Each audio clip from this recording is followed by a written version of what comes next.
দৈনিক পত্রিকা সমকাল এটার মধ্যে লিখেছেন, চিকিৎসার খরচ জোগাতে সদ্যজাত সন্তানকে বিক্রি করেছে।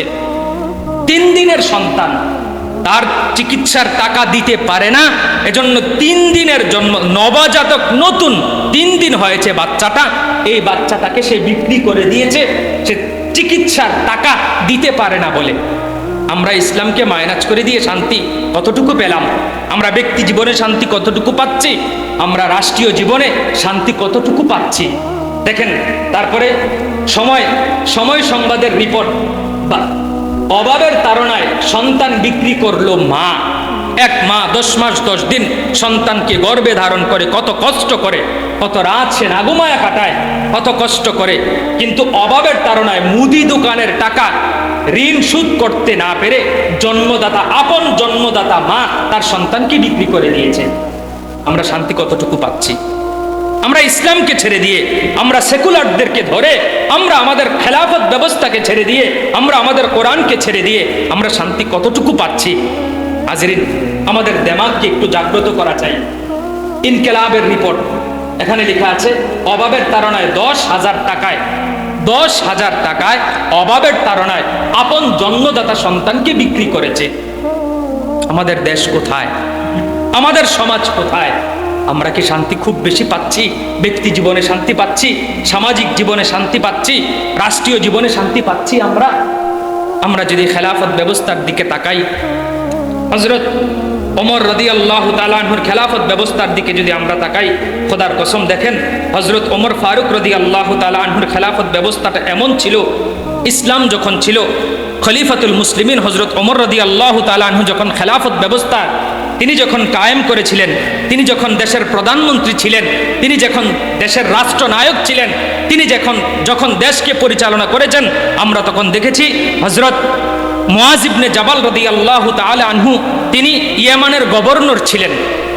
মুআজ ইবনে জাবাল রাদিয়াল্লাহু তাআলা আনহু ইয়েমানের গভর্নর ছিলেন। তিনি হযরত মুআজ ইবনে জাবাল রাদিয়াল্লাহু তাআলা আনহু গভর্নর, আমি গত সপ্তাহেও বলেছিলাম, গভর্নর মানে হলো ওই এলাকার এমপি। তিনি ইয়ামানের এমপি ছিলেন, তখন তিনি ইয়ামানকে শাসন করতেন। হযরত ওমর রাদিয়াল্লাহু তাআলা আনহু ছিলেন রাষ্ট্রের প্রধান খলিফা। হযরত মুআজ ইবনে জাবাল রাদিয়াল্লাহু তাআলা আনহু তখন ইয়েমান থেকে যাকাতের টাকা উঠাইলেন। ইসলাম বলে অর্থ ব্যবস্থা চলবে যাকাত ভিত্তিক, আমরা বলি অর্থ ব্যবস্থা চলবে সুদ ভিত্তিক। দেখেন আমরা কতটুকু অগ্রসর হতে পেরেছি ইসলামকে মাইনাস করে দিয়ে। গভর্নর মুআজ ইবনে জাবাল রাদিয়াল্লাহু তাআলা আনহু ইয়েমান থেকে যাকাতের টাকা উসুল করে তিনি এই যাকাতের টাকাটা পাঠিয়ে দিলেন মদিনায়। তখন ওমর ফারুক রাদিয়াল্লাহু তাআলা আনহু ছিলেন। ওমর ফারুক রাদিয়াল্লাহু তাআলা আনহু চিঠি লিখলেন মুআজ ইবনে জাবালের কাছে, মুআজ, যাকাতের টাকা উসুল করে যেই এলাকা থেকে যাকাতের টাকা উসুল করবা ওটা তো ওই এলাকায় বন্টন করে দিবা, তুমি ইয়েমানের টাকা কেন মদিনায় পাঠালা?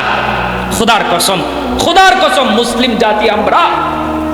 মুআজ ইবনে জাবাল রাদিয়াল্লাহু তাআলা আনহু তখন সাথে সাথে চিঠি লিখছেন যে আমিরুল মুমিনিন, আমার ইয়েমানের অবস্থা এখন এমন, একটা লোক যাকাত খাওয়ার উপযুক্ত নাই, কোনো মানুষের টাকার প্রয়োজন নাই, তার যতটুকু টাকা হলে সে চলতে পারে ওই পরিমাণ টাকা প্রতিটা মানুষের আছে, সুতরাং এখানে আর টাকার দরকার নাই, আপনি মদিনায় যদি কোনো অভাবগ্রস্ত থাকে তাহলে আপনি তাকে টাকাটা দিয়ে দেন। এটা ছিল ইসলামী খেলাফত ব্যবস্থা। ওমর ফারুক রাদিয়াল্লাহু তাআলা আনহু বলেছিলেন, আমি খেলাফত ব্যবস্থায়, আমি আমির থাকা অবস্থায়, আমি খলিফা থাকা অবস্থায় একটা কুকুরও যদি না খেয়ে মরে, আমি ওমর আল্লাহর সামনে দাঁড়াবো কি করে? আমরা ইসলামকে মাইনাস করে দিয়ে খুব বেশি শান্তি পাই নাই, আমরা ইসলামকে মাইনাস করে দিয়ে খুব বেশি সুখ পাই নাই। আমরা ব্যক্তি জীবনে 1 কেজি আলু কিনতে হিমশিম খাই। আমাদের ইতিহাস ছিল গৌরবোজ্জ্বল ইতিহাস। আমরা জিডিপি অর্জন করতাম, আমরা বাংলাদেশ, বাংলা, উড়িষ্যা, বিহার, আমাদের দ্বারাই জিডিপি অর্জন হতো পুরা বিশ্বের 33%। আমাদের মালের খুব মান ছিল, আমাদের পড়াশোনার খুব মান ছিল। আমাদের এগুলো হারিয়ে গেল কিভাবে? আমাদের এগুলো নষ্ট হয়ে গেল কিভাবে? আমরা কি একটু ভাববো না? আমরা কি সব সময় আমাদের জীবন কি এভাবেই কাটবে যে আমরা 10 টাকার রাস্তা চিন্তা করি, এখন যদি আমি রিক্সা দিয়ে হেঁটে যাই আমি যদি রিক্সা দিয়ে না যেয়ে যদি হেঁটে যাই, তাহলে আমার 10 টাকা সেফ হলো। 10 টাকা সেফ হলে আমি এই 10 টাকা দিয়ে একটা কিছু কিনতে পারবো। এজন্য 10 টাকার রাস্তা হেঁটে যাই আমরা। আর ওই দিক থেকে আমরা যাদেরকে রোলস মডেল মনে করি, আমরা যাদের অনুসরণীয় মনে করি, যাদেরকে আমরা অনুসরণ করি, তাদের টাকা পয়সা ব্যাংক ব্যালেন্স কোনোটার অভাব নাই। তাদের এত কিছু থাকবে, আমাদের কেন এত কম থাকবে? আমাদের কেন আমরা কেন 10 টাকা খরচ, মন খুলে 10 টাকা খরচ করতে পারবো না? এই বৈষম্যতা কেন আমাদের মধ্যে আসলো? আমরা কি কখনো এটা ভাববো না? আমি যদি আপনাদেরকে রিপোর্ট দেখাই যে একটা নবজাতক সন্তান সে যখন জন্মগ্রহণ করে, প্রতিটা নবজাতক সন্তান তার মাথা পিছু কি পরিমাণ ঋণ নিয়ে সে জন্ম করে। আজকে যদি আমার আপনার একটা সন্তান জন্মগ্রহণ করে, তার বর্তমান কালের কণ্ঠ পত্রিকা বলে গত 1 মাসের আগের রিপোর্ট, মাথা পিছু ঋণ বেড়ে 1.5 লাখ টাকা। তাহলে আমার আপনার ছোট্ট সন্তান, নবজাতক সন্তান, সে আজকে মাত্র জন্মগ্রহণ করলো, তার মাথা পিছুও, তার মাথার মধ্যেও 1.5 লাখ টাকার ঋণ কে চাপায়া দিল? তার কি অপরাধ ছিল? তার মাথার উপরেও কেন 1.5 লাখ টাকার ঋণ চাপায়া দেওয়া হলো? আমরা কি এটা কখনো ভাববো না?